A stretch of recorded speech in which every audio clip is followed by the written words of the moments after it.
शिव गोरक्ष दत्त माऊली।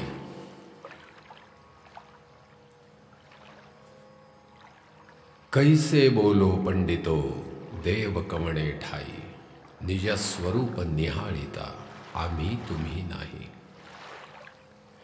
श्री सद्गुरु जंगली महाराज तथा योगी जागरनाथजी यांचे विषयीची काही अप्रकाशित माहिती। निवेदक योगी ज्ञाननाथजी रानडे, पुणे। शब्दांकन कैलासवासी गोविंद महादेव गोखले, पुणे। मुक्त अभिवाचन नरेश सराफ, पुणे। पुण्यात आल्यानंतर पाहिलीच पाहिजेत अशी जी काही स्थाने आहेत त्यात सद्गुरू श्री जंगली महाराज मंदिर हे एक अग्रगण्य स्थान आहे। जंगली महाराज या नावात अशी काही जादू भरलेली आहे की दर्शक त्या स्थानाकडे आपोआप आकर्षिला जातो। जिमखान्यावरून निघालेल्या 80 फुटी प्रशस्त रस्त्याच्या इंजिनिअरिंग कॉलेजच्या अलीकडील विस्तीर्ण चौकाच्या थोडे अलीकडे डाव्या हाताला थोड्याशा उंचवट्यावरील गर्द झाडीत हे स्थान असून जवळच पांडव लेणी उर्फ पाताळेश्वर लेणी ही गुंफाही आहे। नगारखान्यातील मंदिराच्या प्रवेशद्वारातून 17-18 पायऱ्या चढून वर गेले की प्रशस्त पटांगण आणि पुढे फरसदार मंडप लागतो।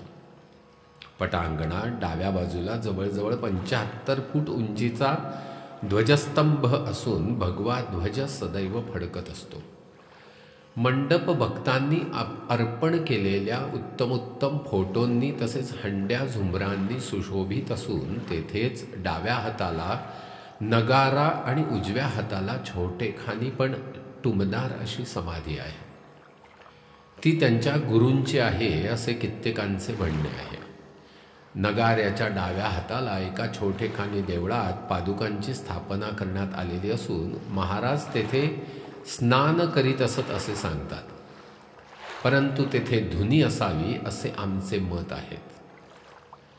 मंडपाच्या आतील बाजूस 2-3 पायऱ्या चढून वर गेले की दक्षिणोत्तर अशी प्रशस्त समाधी असून त्या समाधीच्या मागे जवळजवळ 9-10 फूट उंचीचे अतिभव्य आणि चित्ताकर्षक असे तैलचित्र आहे। वास्तविक ते तैलचित्र नसून प्रत्यक्ष महाराजच उभे आहेत असा नुसता भास नव्हे तर साक्षात्कार होतो। तासनतास पाहत राहिले तरी मनाचे समाधान होणार नाही, उलट मनाचा गूढपणा मात्र वाढतच जाईल। असे प्रभावी व्यक्तिमत्व ज्या तैलचित्रात दृष्टिगोचर होते ते चित्र म्हणजे साक्षात श्री सद्गुरू जंगली महाराज उर्फ योगी जागरनाथजी। मानेपासून कमरेपर्यंत पाठीवर रुळणारा रेखीव जटाभार, उभ्या गंधाने सुशोभित झालेली भव्य कपाळपट्टी, चंद्र सूर्याचे तेज दर्शवणारे भावपूर्ण डोळे, सरळ तरतरीत नासिका, कमल पाकळ्यांसारखे ओष्ठद्वय, उभट गोल रेखीव चेहरा, चटकन नजरेत भरतील असे कान, समर्थ पुष्ट अशी गर्दन, भरदार तसाच पिळदार देह, अलौकिकात भर घालणारे आजानुबाहुत्व आणि जे ब्रह्मांडी तेच पिंडी कसे भरलेले आहे याची संपूर्ण कल्पना देणारी षडदर्शन चक्रांकित अशी ती प्रतिमा पाहिली की त्या प्रतिमेवरून नजरच दूर होत नाही। आज आपण ह्या सर्व गोष्टी पाहू शकतो, दर्शन करून पावन होऊ शकतो, पण 500 वर्षापूर्वी तेथे काय होते ते शिवाजीनगरही नव्हते आणि शनिवारवाड्यासमोरचा आज आहे तसा नवा पूलही नव्हता। नदीच्या पलीकडे होत्या पेरूच्या बागा, फुलांचे ताटवे, मोरी बाबळीची वने आणि फड्या निवडुंगाचे आगर। मनुष्यवस्ती जवळजवळ नसलेली अशी एक निर्जन जागा, पण त्याच जागेवर एक चमत्कार घडला। अगम अगोचर अशा एका सिद्ध पुरुषाचा पदस्पर्श त्या जागेला झाला। हा सिद्ध पुरुष कोठून आला, कसा आला आणि का आला हे कधीच कुणाला समजले नाही, मुठा नदीच्या पैलतीरावर मनुष्यवस्तीपासून दूर काट्याकुट्यांनी भरलेल्या जंगलमय प्रदेशातील समाधी सुखाचा आत्मानंद प्राप्त करून देणारी पांडव लेण्यासारखी एकांतमय जागा व वृक्षराजींमुळे दाट सावलीची टेकडीच त्याने पसंत केली. एखाद्या सुगंधित फुलाचे अस्तित्व जसा त्याचा सुगंध दाखवून देतो तसेच त्या सिद्धपुरुषाचेही झाले.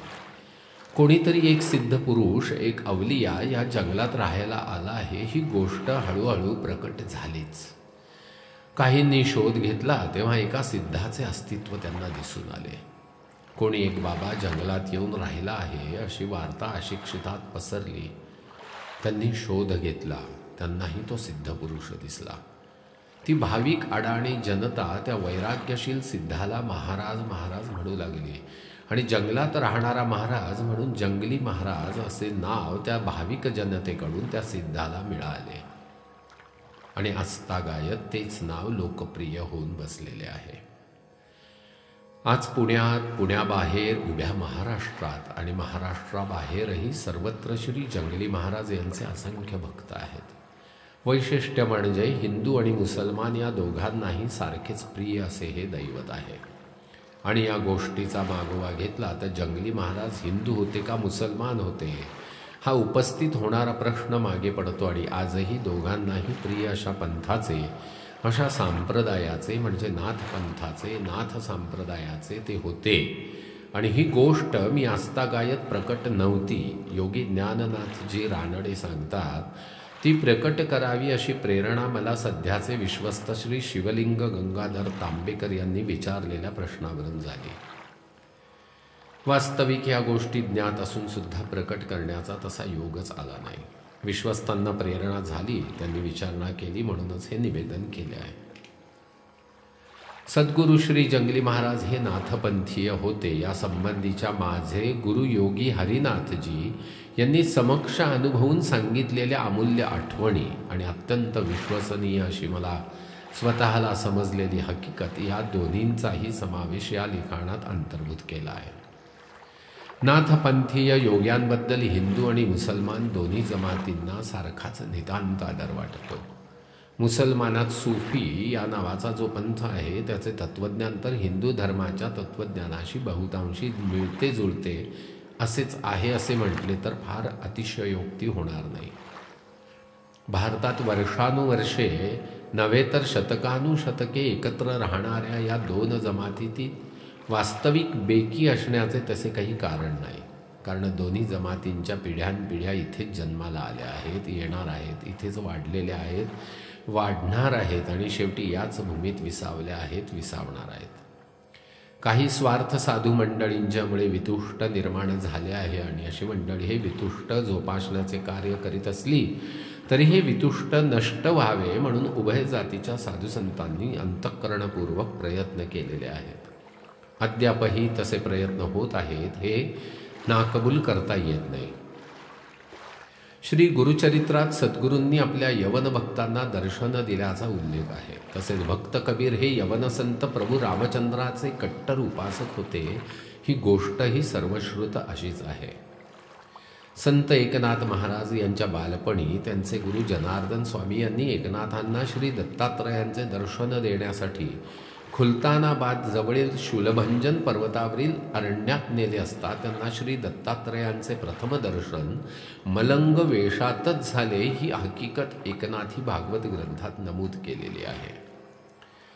अकबर बादशहाने सुद्धा या दोन्ही जमातींच्या धर्मग्रंथांमधून चांगल्या निवडक गोष्टींचे एकत्रीकरण करून दिने इलाही या नावाचा एक धर्म प्रस्थापित करण्याचा प्रयत्न तत्कालीन विचारवंतांच्या सहाय्याने व सहकार्याने केला होता.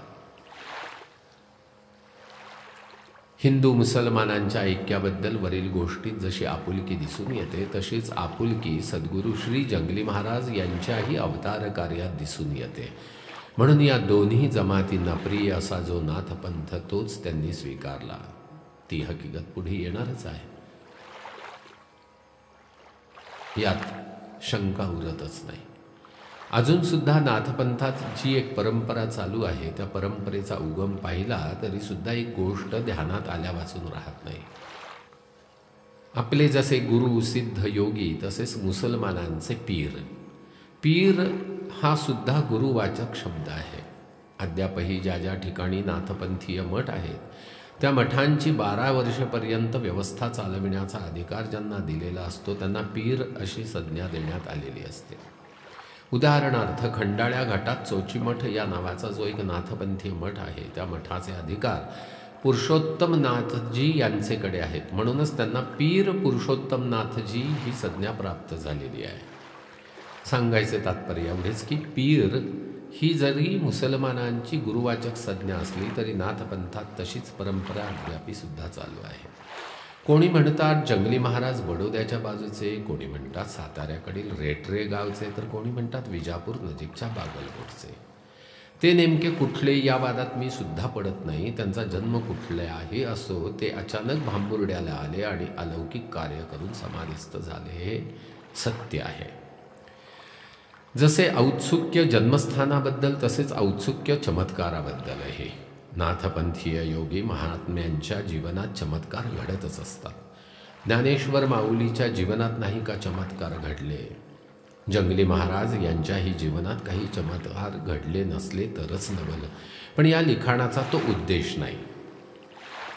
सद्गुरू श्री जंगली महाराज हे नाथपंथीय होते ही एक गोष्ट आणि अलंकापुरीचे श्रेष्ठत्व हाच प्रतिपादनाचा मुख्य विषय आहे. नवनाथ ग्रंथाच्या 23व्या अध्यायात नवनाथांच्या समाधीस्थानासंबंधीचा तसेच तत्कालीन मुस्लिम राजांनी सुद्धा त्यांना मान्यत्व आणि श्रेष्ठत्व दिल्याचा उल्लेख आहे. मंदिर आणि कबर यातील सुवर्णमध्य साधून त्यांची समाधीस्थाने उभी आहेत. म्हणूनच हिंदू आणि मुसलमान उभय जमाती त्यांना आपलेच समजतात, मानतात आणि बसतातही. जंगली महाराज अशाच पैकी नाथ सांप्रदायिक कसे होते तेच आता आपण पाहूया.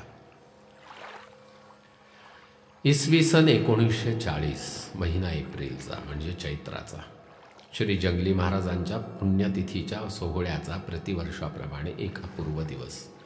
नगारखान्यातील नगारा अव्याहत वाजत होता. हार, नारळ, कापूर, उदबत्त्या यांच्या तात्पुरत्या उभ्या केलेल्या दुकानांवर भक्तांच्या रांगा लागलेल्या होत्या.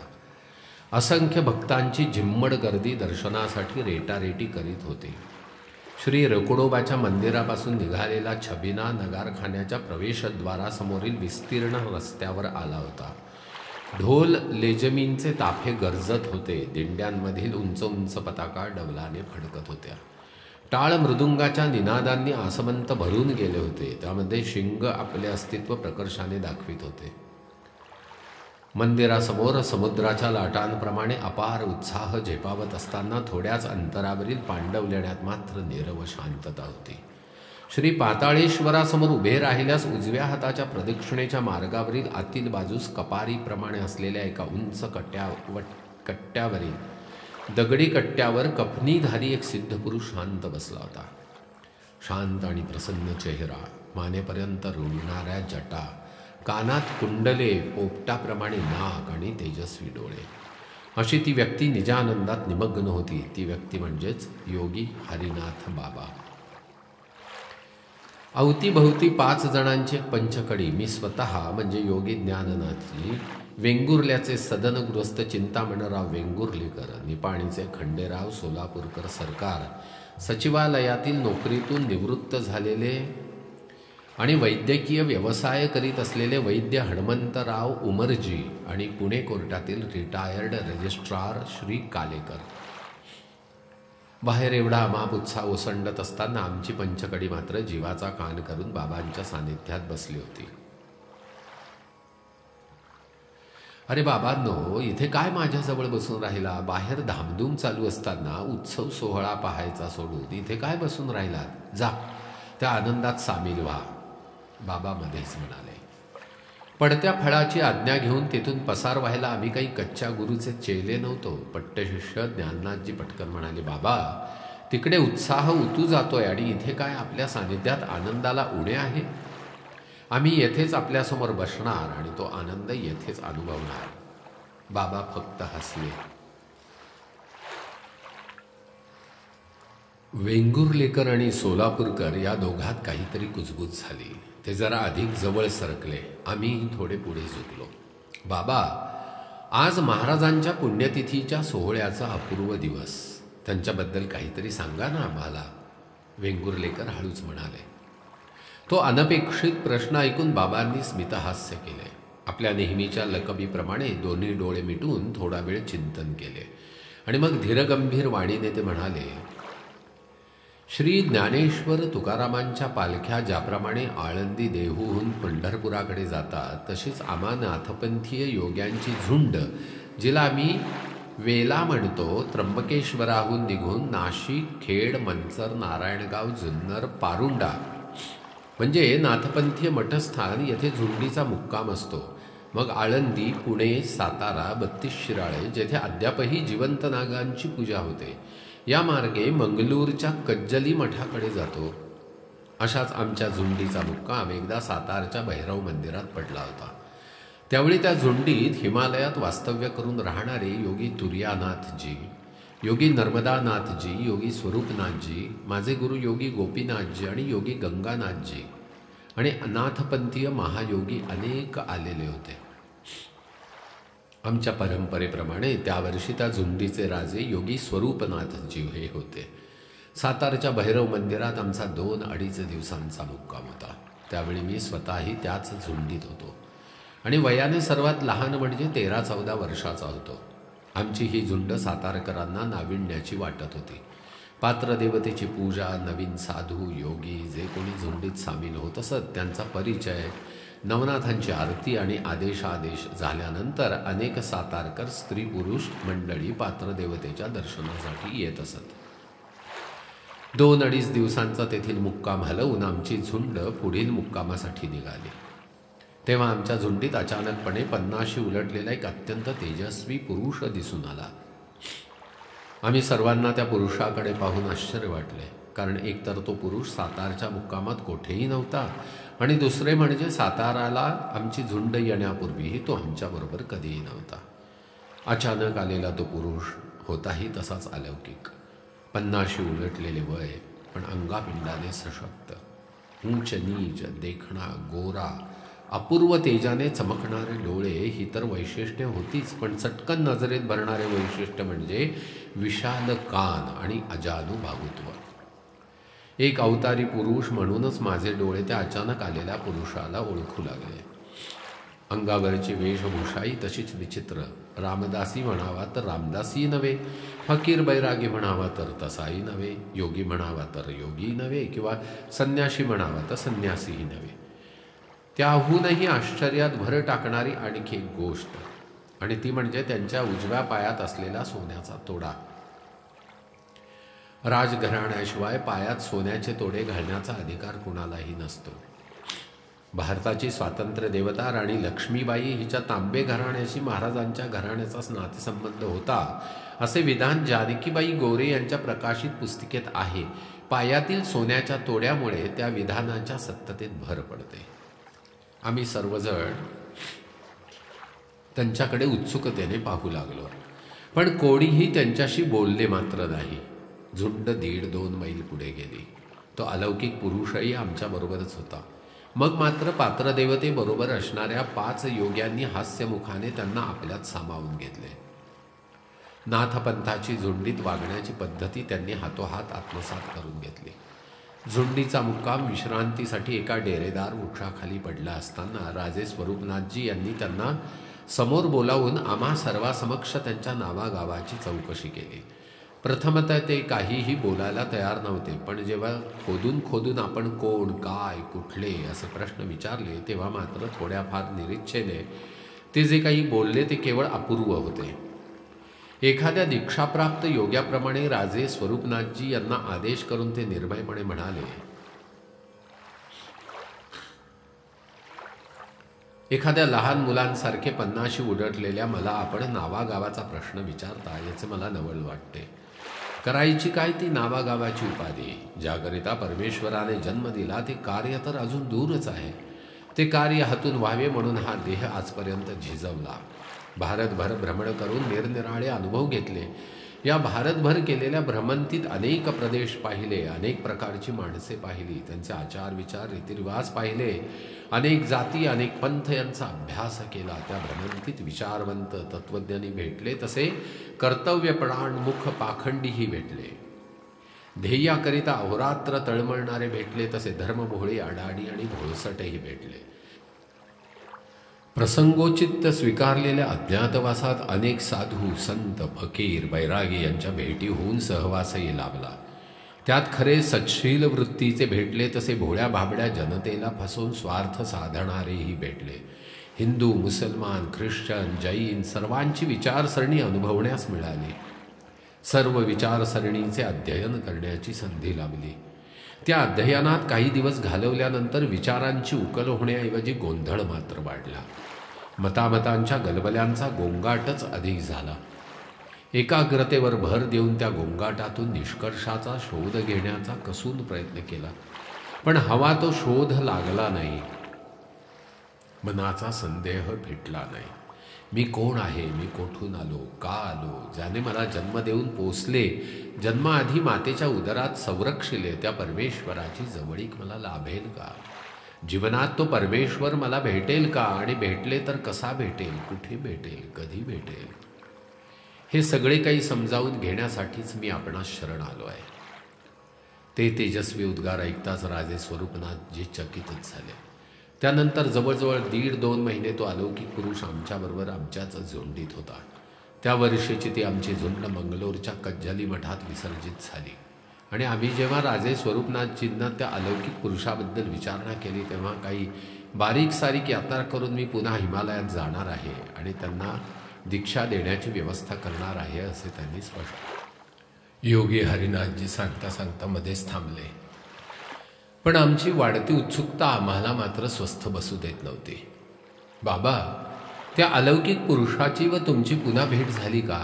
आणि झाली असल्यास कोठे आणि केव्हा? योगी ज्ञाननाथजी यांनी आपला प्रश्न पुढे केला.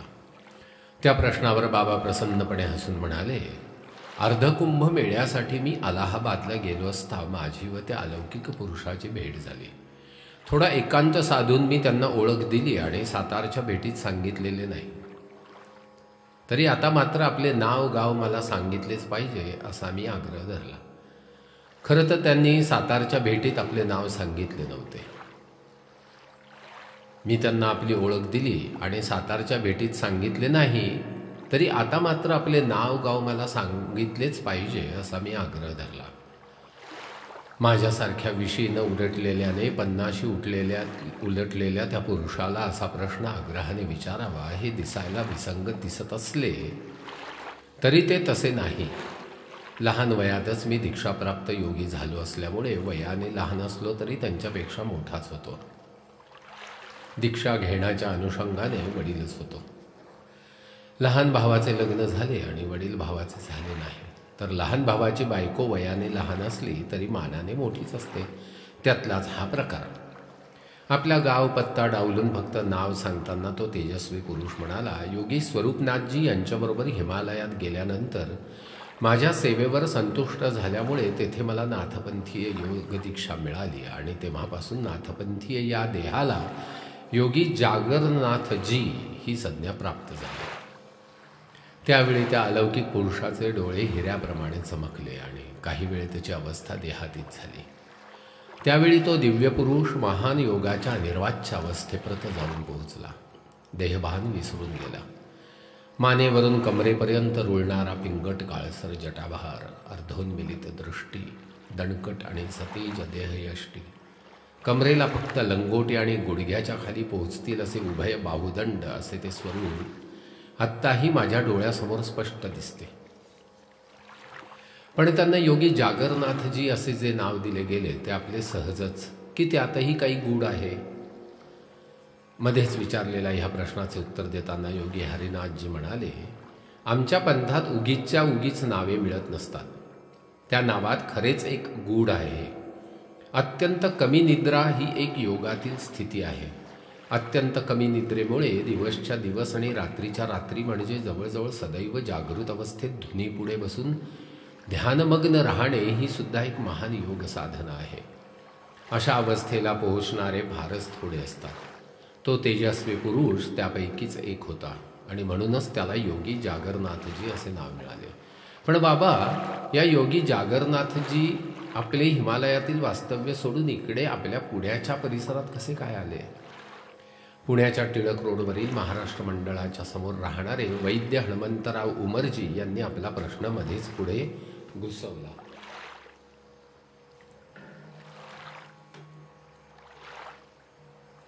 त्या प्रश्नाचे उत्तर देताना बाबा म्हणाले, अलाहाबादच्या मुक्कामात ती हकीकत मला जागरनाथजी यांच्याकडून समजली. आता पुढील योजना काय? या माझ्या प्रश्नाचे उत्तर देताना जागरनाथजींनी सांगितले की योगाच्या पुढील अभ्यासासाठी मी काय करावे, असा प्रश्न मी योगी स्वरूपनाथजींना विचारला असता त्यांनी सांगितले की महाराष्ट्रात पुण्यापासून 9-10 मैलावर आळंदी येथे सद्गुरू ज्ञानेश्वर माऊली यांची समाधी आहे. तेथे जा, त्यांच्या करवीच आता तुला पुढील योग साधना प्राप्त होणार आहे.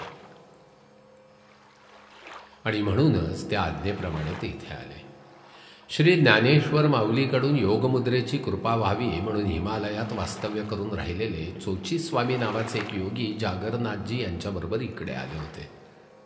त्या उभयतांचा मुक्काम आळंदीत सिद्धबेटांवर कित्येक दिवस होता.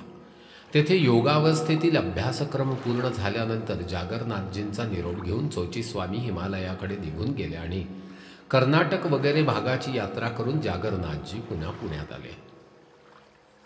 आज ज्या ठिकाणी आपण बसलो आहोत हा भाग बराचसा सुधारलेला आहे, पण काही वर्षापूर्वी हा भाग खरोखरच जंगलमय होता. जसे या ठिकाणी बोरी, बाबळी आणि निवडुंग यांचे प्रस्थ होते, तशीच उंच उंच डेरेदार झाडेही खूप होती. जागरनाथजींनी ही जागा अशासाठी पसंत केली असावी की एकतर लोकवस्तीपासून ही जागा थोडी फार दूर आहे, दुसरे म्हणजे थोडेफार का होईना घनदाट जंगल आणि काट्याकुट्यांनी भरलेले म्हणून वर्जित असे हे स्थान आहे. थोड्याच अंतरावर स्नान जपादी नित्यकर्मे करावयास रम्य असा नदीकाठ आहे. ध्यानधारणेला अत्यंत उपयुक्त अशी नितांत एकांताचा लाभ देणारी पांडव लेण्यासारखी गुंफा आहे. आणि त्यातले त्यात विशेष म्हणजे याच कंटकमय घनदाट जंगल भागातून ज्ञानेश्वर तुकाराम यांच्या पालख्या जाण्या येण्याचा व त्यामुळे साधुसंतांच्या सत्संगाचा लाभ मिळण्याची संधी आहे. म्हणूनच हा तिवठा किंवा तिकटीवरील थोड्याशा उंचवट्यावरील ही जागा त्यांनी पसंत केली. एका सीताफळीच्या झाडाला खाकेतील झोळी अडकवून एका जुन्याशा कांबळीवर ते बसत असत. समोर अखंड धुनी प्रज्वलित असे. प्रातर्विधी आणि स्नान याशिवाय आपली जागा सोडून ते फारसे कुठे जात नसत. श्री रोकडोबा मंदिर आणि टेकडी ही त्यांच्या अत्यंत आवडती 2 स्थाने होती. त्या तिकटीवरील ती उंचवट्याची जागा उर्फ टेकडी श्री जंगली महाराज यांनी का पसंत केली, या योगी हरिनाथजींनी निवेदन केलेल्या माहितीला पुष्टी देणारा असा एक अनुभव व त्या अनुभवावरून काढलेला निष्कर्ष सांगण्यासारखा आहे. पुण्याच्या सोमवार पेठेतील बरकेआळीत पॉवर हाऊसच्या अलीकडील सारस्वत कॉलनीच्या रस्त्यावर हल्ली मोटारींचे जुने पार्ट्स विकले जातात. त्या ठिकाणी पूर्वी बखडीसारख्या रिकाम्या पडीक जागेत एका औदुंबर वृक्षाच्या आसपास टांग्याचे घोडे बांधलेले असत. त्या ठिकाणी सयाजीनाथ माळी या नावाचे एक सश्रद्ध भाविक गृहस्थ राहत असत. त्यांच्या उदरनिर्वाहाचा व्यवसाय टांग्याचाच होता. बऱ्याच वर्षांच्या नित्योपासनेनंतर त्या औदुंबर वृक्षाखाली त्यांना दृष्टांत झाला की याच जागेत एका नाथपंथीय योग्याची समाधी व पादुका आहेत. त्या दृष्टांताप्रमाणे थोड्या परिश्रमानंतर खरोखरीच एक समाधी व पादुका त्यांना सापडल्या. त्या समाधीचा जीर्णोद्धार केल्यानंतर त्यांच्या जीवनात अपूर्व बदल घडून आला आणि त्यामुळे ते माळी महाराज झाले. असाच काहीसा प्रकार जंगली महाराज यांच्या बाबतीतही झालेला असावा. माऊलीच्या कृपेसाठी नित्य आळंदीला जाणे येणे असल्यामुळे माऊलीची कृपा होऊन त्यांनाही वरील दृष्टांताप्रमाणे दृष्टांत झालेला असावा. कारण तिकटीवरील उंचवट्याच्या जागेवरही अशीच एक पुरातन समाधी असून ती जंगली महाराज यांनी समाधी घेण्यापूर्वीची आहे ही गोष्ट भांबुर्ड्यातील कित्येक जुन्या मंडळींना माहीत आहे. इतकेच नव्हे तर या समाधीचा जीर्णोद्धार खुद्द जंगली महाराज यांनीच केलेला आहे असेही कित्येक जुन्या मंडळींचे मत आहे. अशाच प्रकारचा स्पष्ट उल्लेख श्री नारायण बळवंत पुरोहित यांच्या हस्तलिखित वहीत सुद्धा सापडतो. या समाधीवर शिवलिंग आहे ही गोष्ट आजही समक्ष पाहावयास मिळते. या समाधीला कुणी कुणी राजबक्ष यांची समाधी म्हणतात. मला मात्र ही समाधी कुणातरी नाथपंथीय योग्याची असावी असे वाटते. समाधीच्या जीर्णोद्धारानंतर माळी महाराजांच्या जीवनात जसा अपूर्व बदल घडून आला तसाच प्रकार या समाधीच्या जीर्णोद्धारानंतर जंगली महाराज यांच्याही जीवनात घडलेला असावा. म्हणूनच माऊलींच्याकडून दृष्टांत झाल्यानंतर त्यांनी हीच जागा पसंत केली. उंचवट्यावरील त्या जागेत धुनी प्रज्वलित करून कोणीतरी एक बाबा येऊन राहिला आहे ही गोष्ट हळूहळू भांबुर्डे गावात राहणाऱ्या काही मंडळींच्या लक्षात आलीच. आणि ती गोष्ट खरी आहे असे समजल्यानंतर भांबुर्ड्यामधील अनेक स्त्री पुरुष मंडळी त्यांच्या दर्शनासाठी जाऊ येऊ लागले. त्यात श्री शिरोळे या नावाचे एक गृहस्थ नित्यदर्शनासाठी जात असत. त्यांच्या करवी किंवा अन्य इतर भक्तांच्या करवी उपजीविकेची तरतूद जागच्या जागी होऊ लागल्यामुळे जागरनाथजीही सहसा कोठे जात नसत. तरी पण संध्याकाळच्या वेळी लोकांनी विचारलेल्या प्रश्नांच्या अनुरोधाने जागरनाथजी असे काही प्रतिपादन करीत की ऐकणारी मंडळी मंत्रमुग्ध होऊन जात. हळूहळू ती नित्य प्रवचनाचीच वेळ होऊन बसली. ही प्रवचने रोकडोबाच्या मंदिरातही होत असत. अधिकार तैसा करू उपदेश अशी त्यांची पद्धती होती. त्यामुळे आबाल वृद्ध स्त्री पुरुष अशिक्षित सुशिक्षित आणि जातीनिरपेक्षता यामुळे सर्वांच्या अंतःकरणात त्यांनी आदराचे स्थान प्राप्त करून घेतले. त्यामुळे त्यांचा भक्तगणही खूप वाढला. काही शिष्यांच्या आग्रहावरून ते त्यांच्या घरीही जात असत. अशिक्षित पण भाविक अशी काही मंडळी त्यांना बाबा म्हणत तर काही महाराज म्हणत. जंगलात राहणारा बाबा किंवा महाराज म्हणून त्यांचे नाव जंगली बाबा किंवा जंगली महाराज असेच पडले. त्यांच्या नावाचा संबंधी जर कुणी तशी खास चौकशी केलीच तर ते आपले नाव जागरनाथजी असेच सांगत.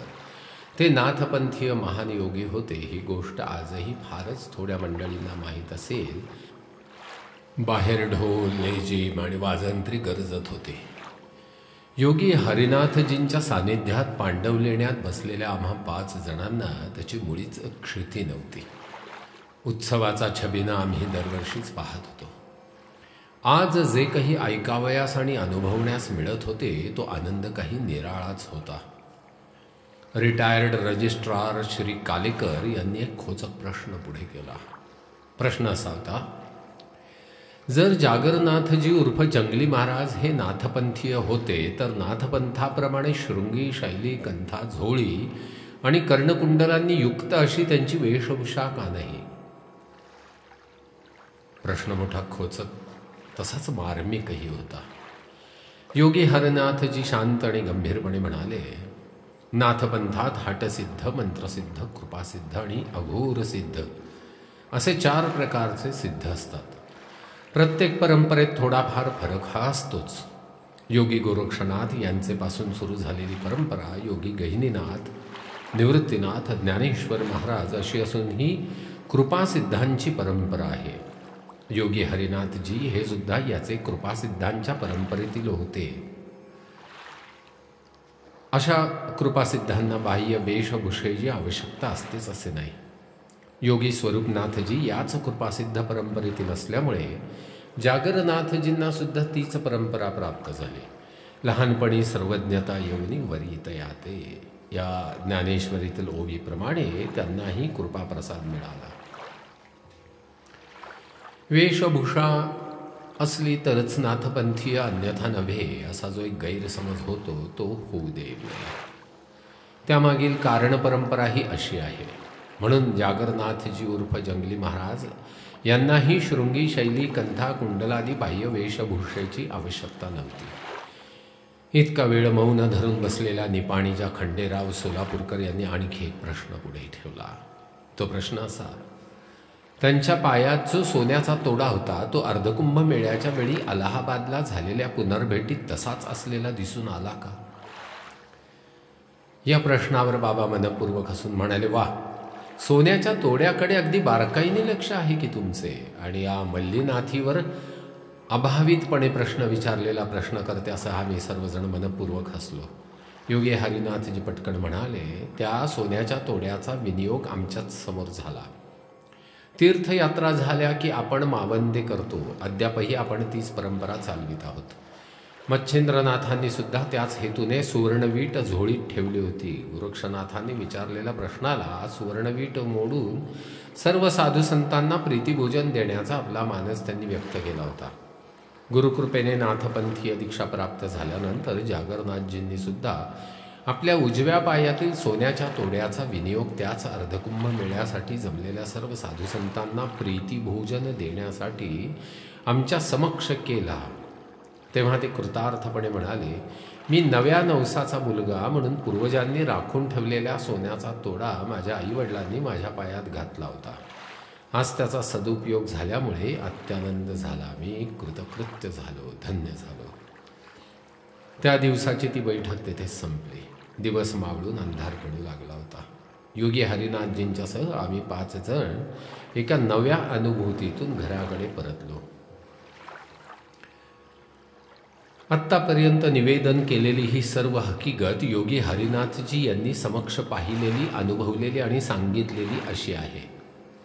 पुढील हकीकत योगी ज्ञाननाथ यांनी अत्यंत विश्वसनीय अशा मंडळींच्याकडून ऐकलेली तसेच समक्ष अनुभवलेली व पाहिलेली अशी आहे.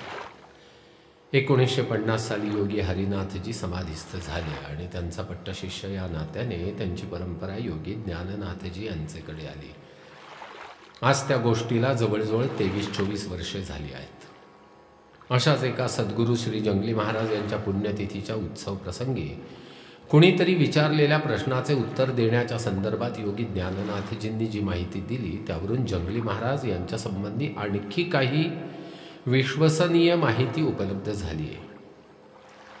अलाहाबादच्या अर्धकुंभ मेळ्यानंतर योगी हरिनाथजी यांची व जागरनाथजींची भेट पुण्याला 2-3 वेळा झाली, पण ती अत्यल्प होती. सुरुवातीचा बराचसा काळ आळंदीत गेला असल्यामुळे नित्य भेटीचा संभव नव्हता. पुढे तर जंगली महाराज भांबुर्ड्यातून अकस्मात नाहीसे झाले. कोणाजवळ काहीही न सांगता न बोलता ते एकाएकी कोठे गेले आणि का गेले हे कोणालाच समजले नाही. भक्त मंडळीत शोधाशोध सुरू झाली तेव्हा त्यांचा मुक्काम विजापुरात तासबावडीजवळ असून ते धुनी लावून बसलेले आहेत अशी माहिती मिळाली. विजापुरातील त्यांच्या वास्तव्याबद्दलची हकीकत शमसुद्दीन काका या नावाने ओळखल्या जाणाऱ्या अत्यंत धार्मिक आणि सश्रद्ध अशा नामवंत हाकिमांच्याकडून समजली आहे. विजापुरातील जीन फॅक्टरीचे मेकॅनिकल इंजिनियर व टिंबर मर्चंट श्री वासुदेव हरी पेटकर हे योगी हरिनाथजींचे भक्त. योगी ज्ञाननाथजी सांगतात, बाबांचा पट्टशिष्य या नात्याने माझेही त्यांच्याकडे अनेक वेळा जाणे येणे झाले आहे. श्री पेटकर आणि शमसुद्दीन काका यांची जानी दोस्ती, त्यामुळे माझा व त्यांचा परिचय झाला. अशाच एका ज्ञानेश्वरीवरील चर्चेच्या प्रसंगी शमसुद्दीन काकांच्याकडून ओघाने मिळालेल्या माहितीत जंगली महाराजांचा प्रामुख्याने उल्लेख होता. विजापूर मुक्कामात त्यांच्या वडिलांनी जंगली महाराजांनी मनपूर्वक सेवा केली होती. त्या सेवेवर संतुष्ट होऊन महाराजांनी असाध्य रोगावरील काही औषधींची माहिती त्यांना दिली होती. तसेच त्यांच्याकडूनही काही माहिती करून घेतली होती. त्या हकीम पितापुत्रांनी महाराजांची अधिक जिज्ञासेने चौकशी केली असता आम्ही पुण्याला भांबुर्ड्याजवळ जवळच्या जंगलात राहतो म्हणून मला सर्वजण जंगली महाराज म्हणतात, पण नाथपंथी या देहाला जागरनाथजी अशी संज्ञा असल्याचे त्यांनी सांगितले होते. शमसुद्दीन काकांच्याकडून समजलेली ही अत्यंत विश्वसनीय अशी माहिती आहे. विजापुरात त्यांचा मुक्काम 15-20 दिवसांपेक्षा जास्त नसावा, कारण पुन्हा एके दिवशी ते भांबुर्ड्यात आपल्या नेहमीच्या जागी सर्वांना दिसून आले. शमसुद्दीन काका व त्यांचे वडील या हकीम द्वयांची कीर्ती ऐकून औरंगाबादकडील काही मुसलमान मंडळी औषधोपचारासाठी विजापुरात त्यांच्याकडे गेली असताना जंगली महाराजांनी दिलेली औषधी त्या हकीमांनी त्या मंडळींना दिली, पण आणखी पुण्याला जाऊन महाराजांचे दर्शन करून येण्याचा सल्लाही दिला. त्याप्रमाणे रोगमुक्त झालेली ती मुसलमान मंडळी पुण्याला आली व त्यांनी जंगली महाराज उर्फ योगी जागरनाथजी यांचे दर्शनही घेतले. औरंगाबादला परत गेल्यानंतर त्या मंडळींनी त्या पितापुत्र व हकीमांना जी पत्रे लिहिली ती उर्दू भाषेत लिहिलेली असून त्या पत्रात आपण सांगितल्याप्रमाणे आम्ही पुण्याला जाऊन जंगली महाराज उर्फ जागरनाथजी यांचे दर्शन घेऊन पावन झालो असा स्पष्ट उल्लेख केला आहे. पण का हो, या गोष्टीची तरी सत्यता तुम्ही स्वतः अगर बाबा हरिनाथजी यांनी समक्ष पाहिलेली आहे का? प्रस्तुत लेखकाने विचारलेल्या या प्रश्नाचे उत्तर देताना योगी ज्ञानराज म्हणाले, होय, विजापूरला याच गोष्टीकरता मुद्दाम जाऊन ती पत्रे मी समक्ष पाहिलेली आहेत. काही धार्मिक बाबींच्या आडकाठीमुळे ती पत्रे मला मिळू शकली नाहीत इतकेच, पण समक्ष पाहिलेली असल्यामुळे आणि जंगली महाराज उर्फ जागरनाथजी असा स्पष्ट उल्लेख त्या पत्रात असल्यामुळे जंगली महाराज हे नाथपंथीय होते यात तिळमात्र शंका उरत नाही. सद्गुरू जंगली महाराज हे नाथपंथीय होते, काहींना ज्ञात आणि बहुतेक सर्वांना अज्ञात असलेली ही गोष्ट आहे. माझ्या निवेदनाचा पहिला उद्देश जंगली महाराज हे नाथपंथीय योगी जागरनाथजी असून त्यांच्या जीवनातील ही अप्रकाशित माहिती विश्वस्तांनी विचारलेल्या प्रश्नाच्या अनुषंगाने सांगणे हा होता. तो मी माझे गुरु योगी हरिनाथजी यांच्या कृपाप्रसादाने व त्यांनी सांगितलेल्या माहितीवर हुकूम सांगितलेला आहे. दुसरा उद्देश अलंकापुरीचे श्रेष्ठत्व असा आहे. हे श्रेष्ठत्व अर्थातच पहिल्या उद्देशाशी संबंधित असे मर्यादितच आहे. आता त्या उद्देशाकडे आपण वळूया.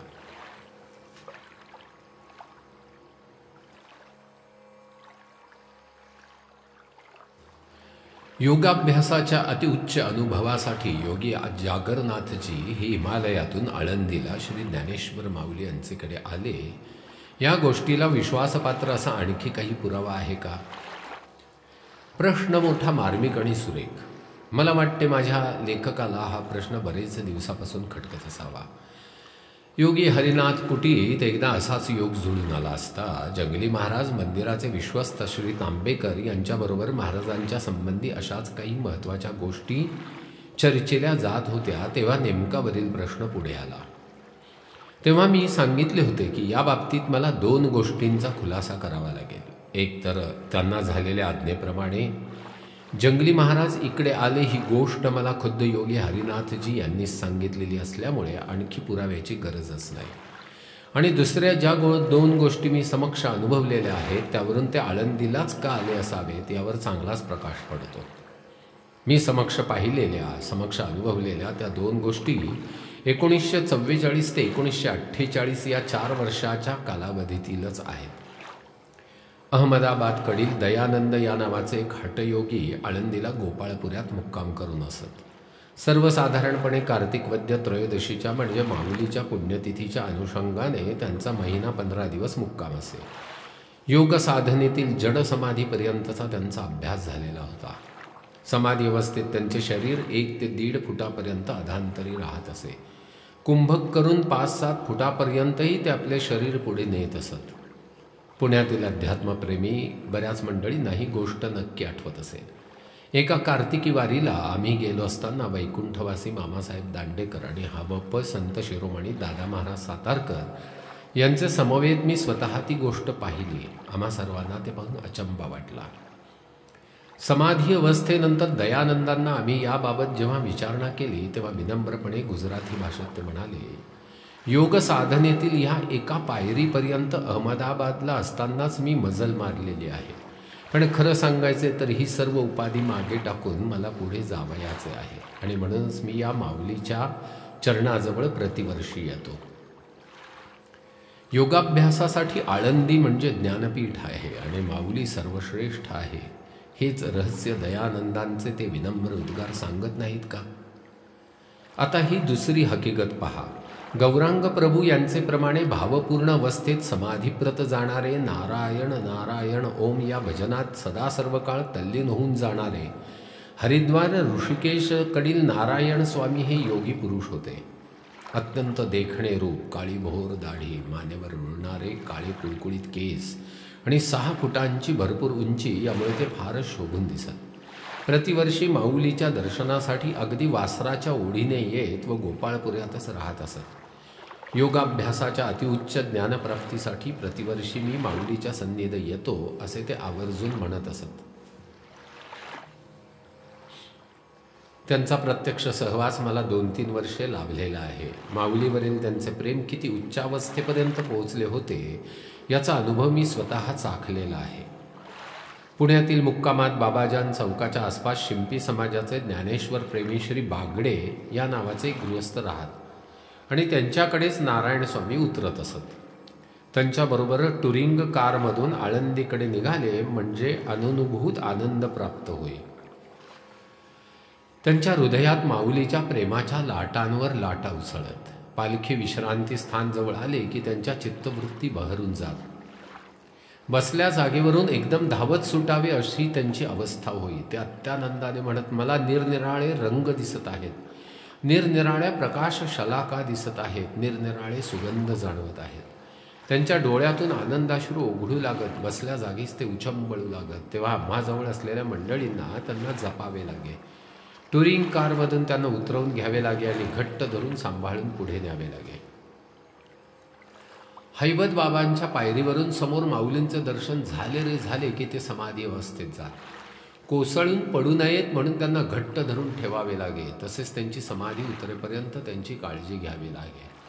त्यावेळी माऊलीकडून नारायण स्वामींच्यावर काय कृपाप्रसाद होत असेल तो आम्ही काय सांगावा. या दोन हकीकती थोड्याशा विस्ताराने सांगण्याचा उद्देश इतकाच की योगाभ्यासाच्या अतिउच्च अनुभवासाठी आळंदी हेच एक स्थान कसे आहे याची प्रचिती सर्वांना यावी.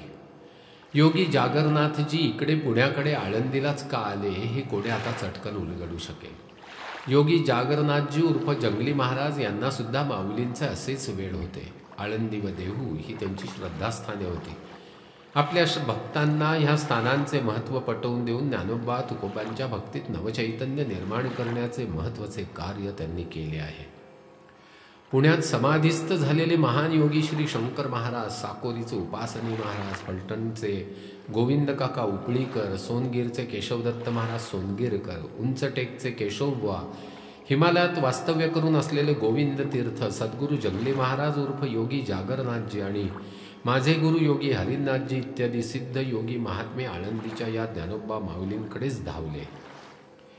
माऊलीच्या अभूतपूर्व प्रेमाची शिदोरी घेऊन स्वतः आस्वाद घेऊन तुम्हा आम्हासारख्या असंख्य जीवांना तो आस्वाद मुक्त हस्ताने देण्यासाठीच अवतरले.